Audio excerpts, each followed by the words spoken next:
السلام عليكم ورحمة الله وبركاته. طبعا أنا من قناة أطيب المأكولات من مطبخ رودي. النهاردة ولأول مرة أنا هعمل لكم طريقة عمل الكرنب. زي ما انتوا شايفين طبعا أنا جايبة الكرنبتين دولت كرنبتين وسط. هوريكم من الألف للياء ازاي ان احنا بنعمل الكرنب، والناس اللي لسه أول مرة تدخل المطبخ أو لسه جديدة عايزة تتعلم طريقة الكرنب، شوفوا معايا من أول للآخر، من أول الفيديو لآخره. أول حاجة ما تنسوش اللايك والاشتراك وتفعيل الجرس. هنبدأ معاكم في طريقة عمل الكرنب. أول حاجة أنا الكرنبة أنا بقطعها من العرق نفسه، زي ما انتوا شايفين كده، باخده من نفس العرق بالسكينة بقطعه، وباجي برضو من الناحية التانية من نفس العرق اللي هو العرق التخين دوت بقطعه برضو من الناحية التانية. هي في ليها كذا طريقة سلق الكرنب. انا عشان الحلة طريقة الحلة حجمها مش كبيرة قوي، فانا بضطر ان انا اعملها كده. طبعا انا قطعتها خلاص نصين بطريقة العرق بتاع الكرنب من النص، وهاخد برضو من نفس العرق ده هقطعها تاني. لكن انا مش بفك الكرنبة نفسها، لا انا بقطعها بالطريقة ديت. وطبعا انا بشيل الحتة بتاعت الراس اللي من فوق عشان وهي في المية تبتدي ان هي تفك لوحدها.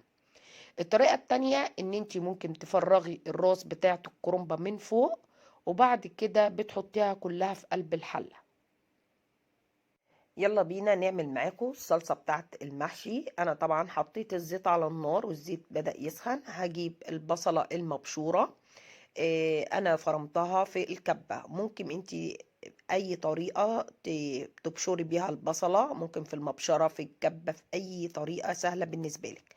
والباقي من البصل اللي قدامكم دوت انا هحطه على جنب وهستخدمه في الاخر.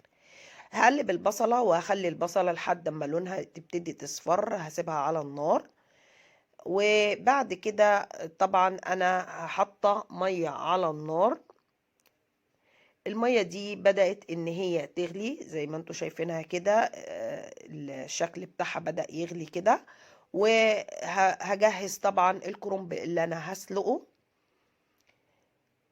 واول حاجة انا هحط في المية ديت الكمون. وطبعا المكون التاني اللي انا هحطه وهو الملح، هحط رشة من الملح في قلب المية. الحاجتين دولت اساسيين بنحطهم في المية قبل ما نسلق الكرنب. طبعا الكمون عشان ما يعملش انتفاخ في المعدة بنحط الكمون في الاول.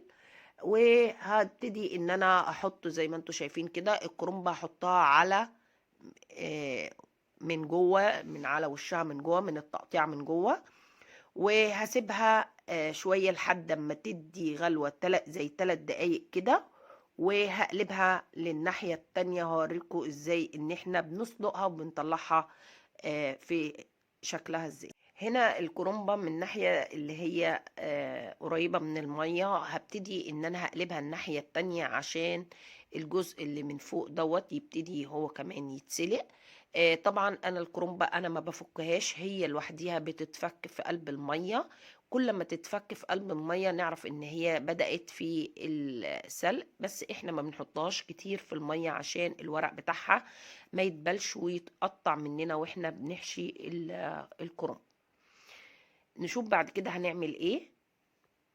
زي ما انتوا شايفين قدامكم خلاص الكرنبة اتسلقت، وهبتدي ان انا هشيلها من قلب المية. هبدأ ان انا اخدها كده من الحلة. طبعا هي انا واخداها كلها تقيلة، طبعا هبتدي ان انا اخدهم كلهم مع بعض كده شوية كده، وهشيلها واحطها في قلب المصفى عشان تصفي من ميتها. وبعد ما بطلعها طبعا انا بشطف الورق بتاع الكرنب دوت. بعد ما بيطلع من المية بحطه في مية ساقعة كده، مية من الحنفية، بشطفه تاني. وطبعا هجيب كرنب تاني هبتدي ان انا هسلقه، احطه تاني في المية ديت، احطه بنفس الطريقة من الجنب اللي انا مقطعاه من جوه، هو دوت اللي انا احطه في قلب المية.